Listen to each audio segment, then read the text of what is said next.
Quero ler com você agora, para nós entrar na mensagem, 2 Reis, capítulo 5, versículo 1 diz assim: E Naamã, capitão do exército do rei da Síria, era um homem grande, um homem diante do seu senhor, e de muito respeito, porque ele, o Senhor, dera livramentos aos sírios. E era este homem herói, valoroso, porém leproso. Diga, porém, leproso. Diga, porém, doente. Porém, com problema. Uma das coisas que eu noto essa história é esse porém. Cada um tem um porém. Se você notar, você também tem um porém. Se eu notar a minha vida, eu tenho vários porém. Eu não tenho um porém. Eu tenho vários porém. E é nesses porém que nós começamos a olhar as nossas fragilidades, os nossos medos, as nossas incertezas, os nossos desafios, que não são pequenos, são grandes. Quando você lê essa história, você vai ver que era um homem do exército, um homem um homem que tinha autoridade, era um homem que tinha liderança, um homem que tinha exército ao seu favor. Se ele dizia, fica de pé, se ele mandava sentar, o pessoal sentava, havia um respeito. Porém, ele era leproso. Quando nós lemos essa palavra, porém era leproso, nós temos que ver algumas coisas que a Bíblia não diz. Porque quando a gente lê a Bíblia, a gente vê ela muito romântica. Mas quando você lê a história, você vai ver que havia uma dificuldade tamanha para esse homem. Esse homem tinha um problema, porque ele não podia ter vida dentro da sua casa, porque ele era leproso. A pessoa leprosa, né? Ele tinha que se proteger porque era contagioso. Automaticamente ele tinha ataduras nas suas mãos, no seu corpo, porque possivelmente poderia cair pedaços do seu corpo.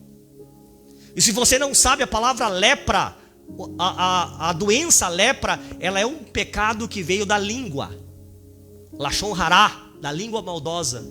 Essa doença, biblicamente, ela é oriunda do poder da língua má. Pastor, onde está na Bíblia?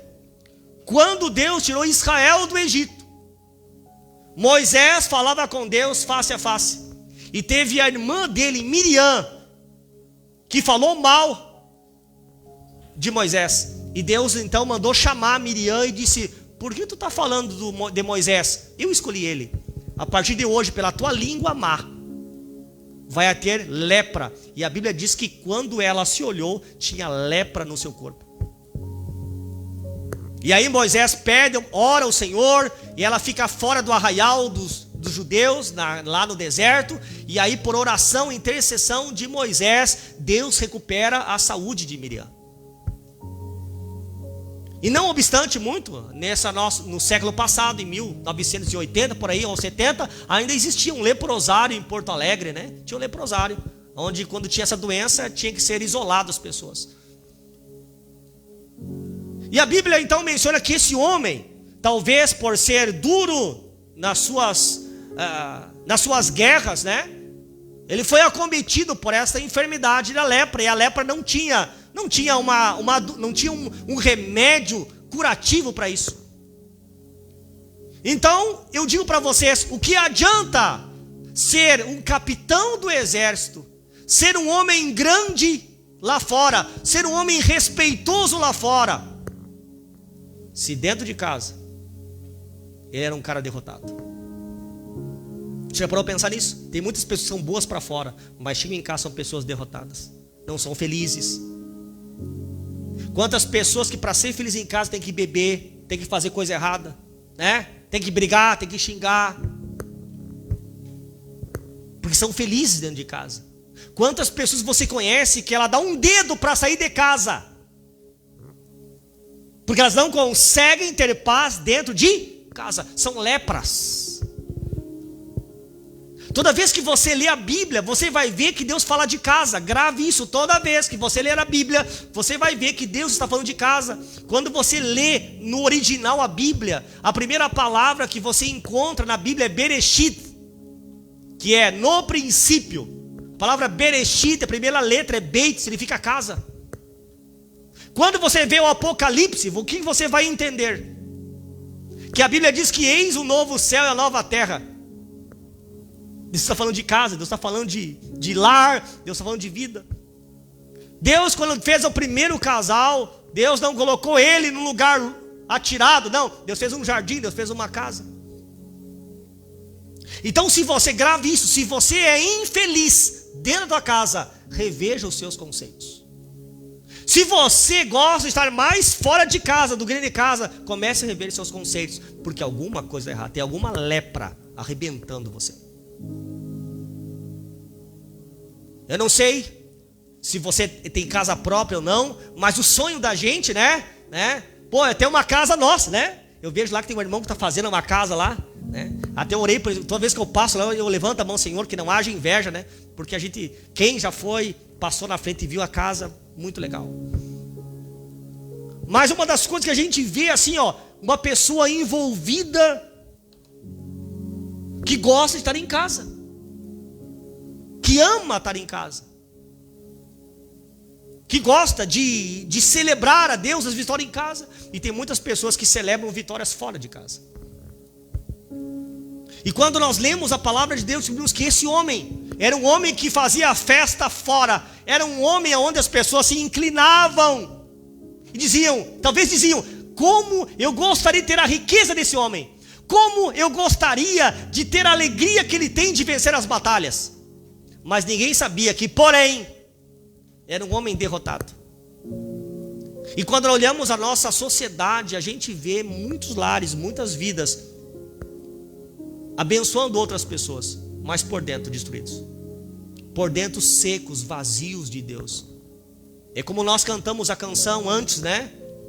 Que às vezes as pessoas buscam em tantas coisas, em canções, em festas, porque é um vazio. Talvez muitas pessoas, por seus pais não ensinarem, seus avós não ensinarem, erraram. Eu louvo a Deus, né, pela minha família, que me educou para que eu não pudesse provar as coisas do mundo. Mas quantos de vocês erraram porque não sabiam ou não foram ensinados? E é por isso que quando eu leio essa palavra de 2 Reis, fala deste homem que ele alcançou o máximo da sua história, ao ponto de até na Bíblia ele ser conhecido como um grande homem. Veja bem, a própria Bíblia fala de um homem que não é judeu, de um homem que não tem a descendência judaica, mas Deus, olha, um homem da Síria, um homem que guerreava contra Israel. Deus também vê ele, né? Deus olha para ele como um homem conquistador. A Bíblia diz que ele era um conquistador, mas também a Bíblia fala de um terrível problema que ele vivia. Ele era leproso. Mas aonde entra a história da unção, pastor? Porque o senhor vai ungir. Aonde entra a história da unção?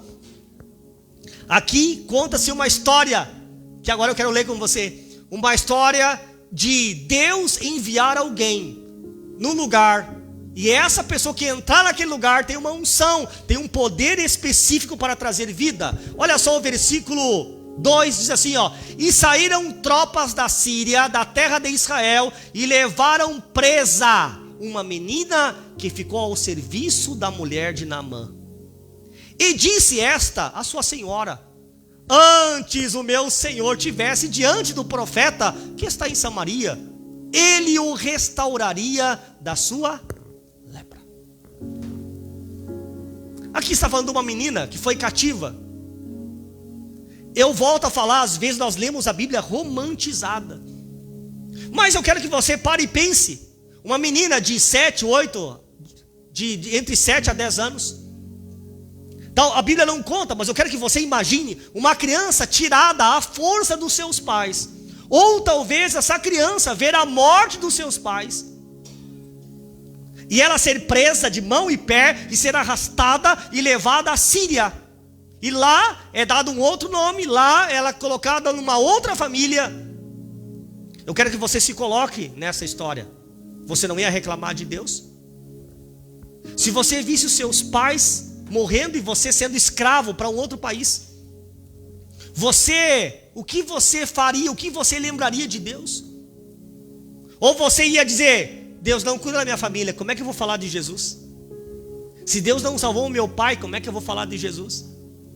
Se Deus não salvou a minha mãe, como é que eu vou falar de Jesus? Né? Você já parou para pensar nisso? Se algum problema vier para você, e aquilo te incomodar tanto que te dá talvez uma depressão. Eu falo depressão porque é um mal do século. Todo mundo quase tem na família uma pessoa com depressão.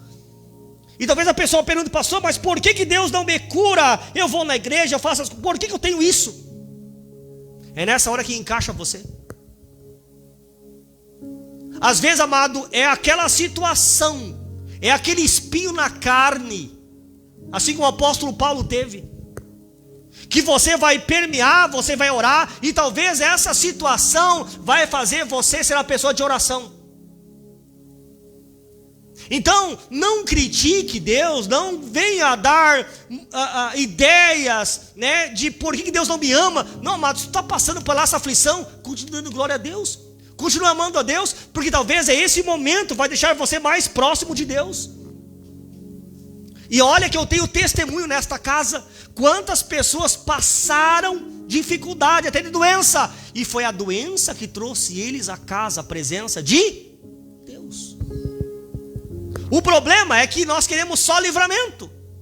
O problema é que nós só queremos mamão com açúcar, nós queremos só viver na praia, e é bom viver na praia, né? Mas nem sempre você vai viver. E haverá esses momentos onde nós seremos atacados, feridos, mas o que vai defender a minha casa é a unção que há sobre a minha vida.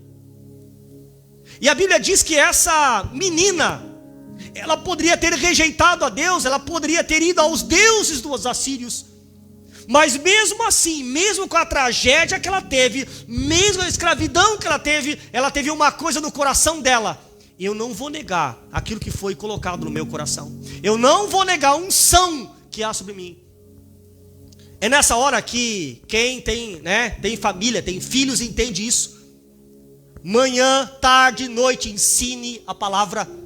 Ensine que Deus vai guardar, ensine eles que Deus vai proteger, porque haverá momentos que essas crianças vão ter que tomar a decisão sozinho. E elas vão tomar a decisão pautada naquilo que elas ouviram dentro de casa.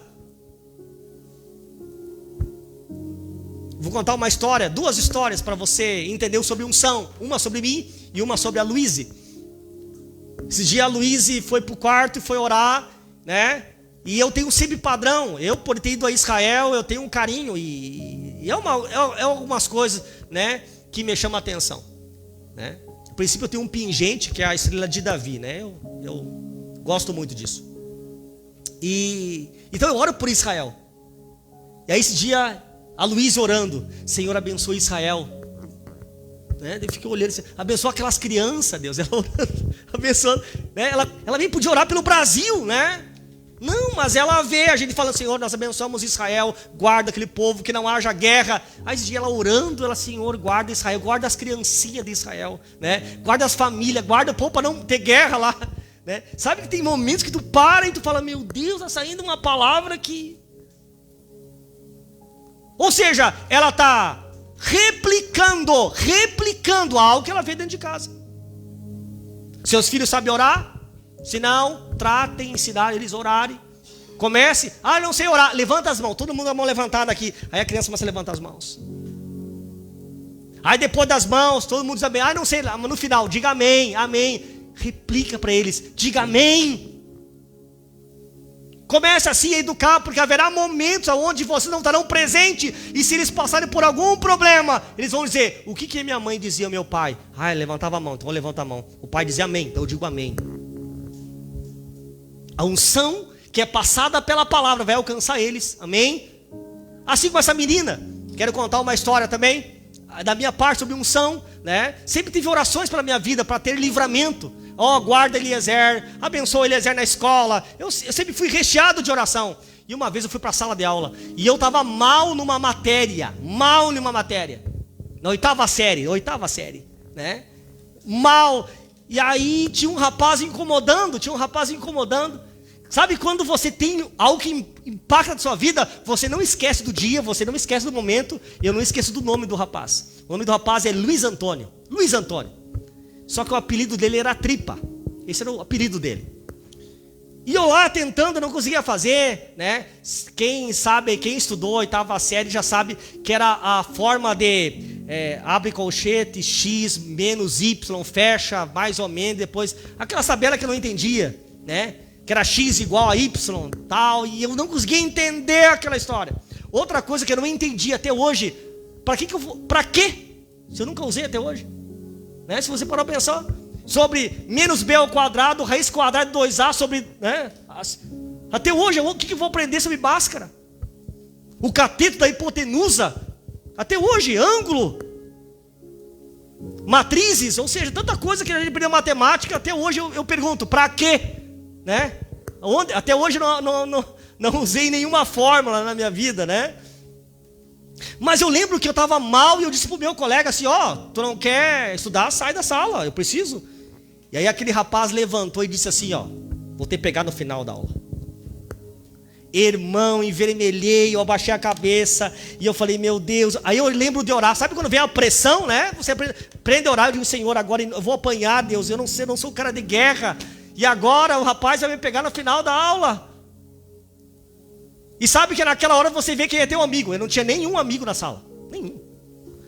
Porque todo mundo sabia, se queria me defender ia apanhar do rapaz. Então naquela hora todo mundo, né? Ninguém me conheceu. E aí passou o primeiro horário, o segundo horário, o terceiro foi as férias, no recreio ali, né? No recreio ninguém, né? Eu fiquei com medo. E estava chegando na hora de ir para casa. Ele disse, Senhor, eu vou apanhar desse rapaz. Eu vou apanhar desse rapaz. E aí eu já comecei a agradecer, Senhor, obrigado, Deus, mas que eu não apanhe tanto, né? Senhor, que me dê força de eu correr até na minha casa, né? Comecei a orar, porque tinha coisas que eu não via com os meus olhos. Amado, na última sequência de aula, bateram na porta uma moça, né?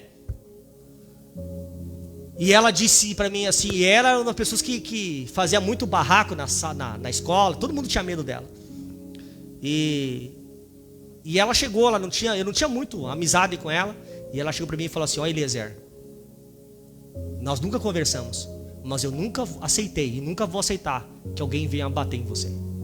Eu olhei, sabe o que é, amado, assim, quando ela me disse isso, eu estufei o peito, sabe, irmão, eu peguei nunca tinha pegado tanto amor aos meus livros, né? Naquela sacola, assim, eu saí flutuando. Eu quero ver alguém me bater agora, né? Todo mundo tinha medo dela, né? Ela trabalhava na construção, ela tinha uns braços. Ninguém pegava, ninguém. E olha só, ela me levou até na minha casa. Ela me levou até o portão da minha casa. Sabe quando eu entrei? Aí eu entendo, amado, que o anjo do Senhor acampa ao redor dos que eu temo e os livra. Passou-se um tempo, uns 3, 4 anos, eu estava na igreja, né? Eu estava ungindo as pessoas. Sem demora, na minha fila apareceu o Luiz Antônio. E quando ele vinha assim, eu disse, Senhor, é agora que eu vou ungir esse homem, é agora que eu vou derramar mais o óleo ainda, né? Não fiz isso, né? A hora que chegou eu ungi ele, eu abençoei ele. Terminou o culto, e quando eu estava saindo a escada da igreja, o rapaz estava me esperando. Eu falei, meu Deus, só o que me falta agora? Viu só o que me falta? Estará acumulada essa questão, né? Só o que me falta, Senhor. Desci aquela escola, ele foi e disse, cara, eu quero pedir perdão. Tu lembra de mim? Eu falei assim, claro que eu lembro. Se eu lembro. Pois é, eu fui teu colega, né? Mas aí ele me consolou, estou passando mal, estou assim. Aí ele me contou da família dele, da história dele. O que eu entendo, amado, que mesmo que alguém queira ferir você, mas se você tem unção, um dia essa pessoa vai se dobrar. Um dia essa pessoa virá pedir ajuda. Pastor, eu fui criticado por aquela pessoa. Não se preocupe, haverá um dia que essa pessoa vai vir retratar com você. Então calma. Você é de Deus. O problema é que quando eu não tenho a capacidade de entender que há uma unção sobre a minha vida, eu brigo na hora, eu xingo na hora, eu quero bater boca. Pessoas que batem boca, pessoas que não vivem em lepra.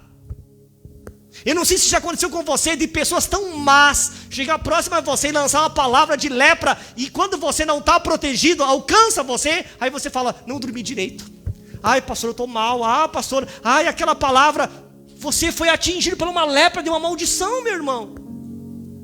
Qual é o Deus que você serve? Se a Bíblia diz que o nosso Deus é o guarda de Israel, é um Deus que vigia a tua entrada, a tua saída, mesmo que lancem palavras sobre você, entenda, há uma proteção de Deus, há uma unção de Deus, para quê? Para que a lepra não alcance você, amém? Para que a palavra maldita não alcance você.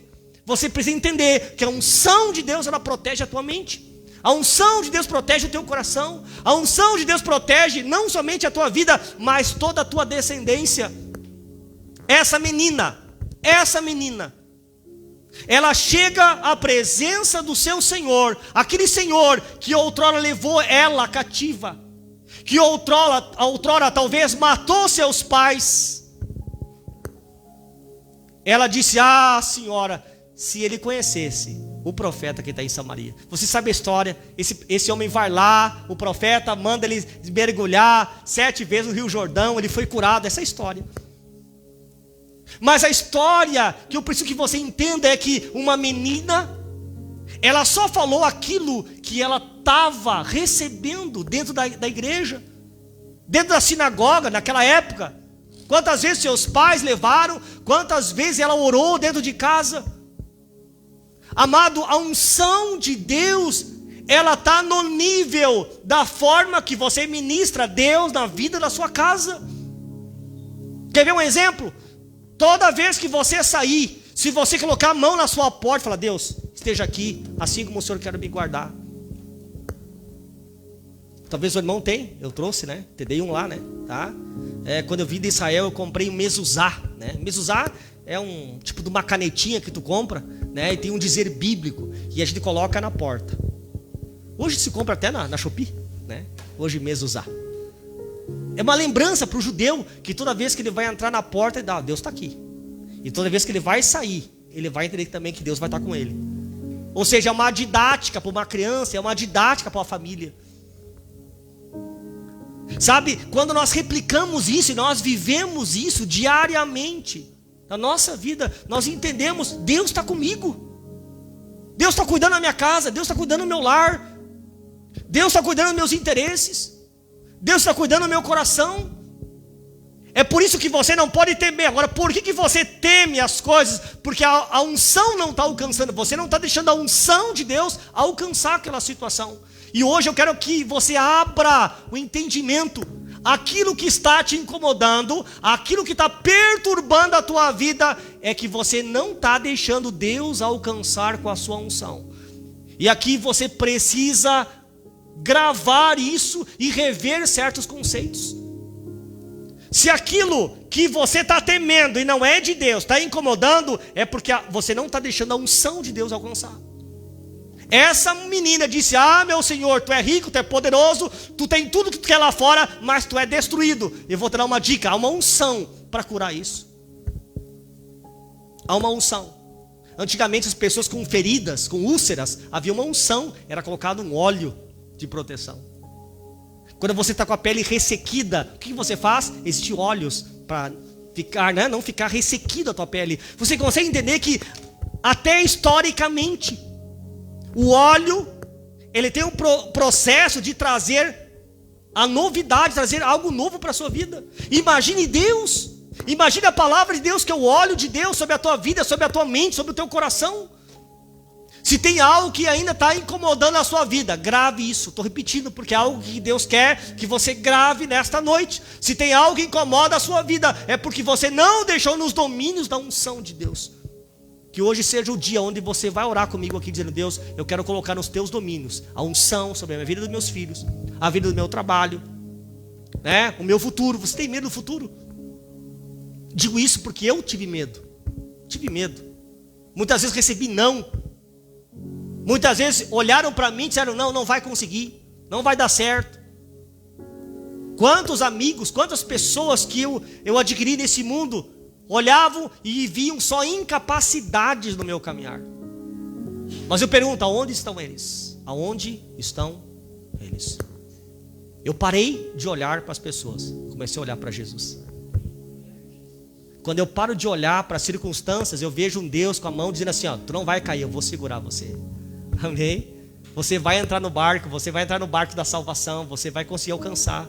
Amém?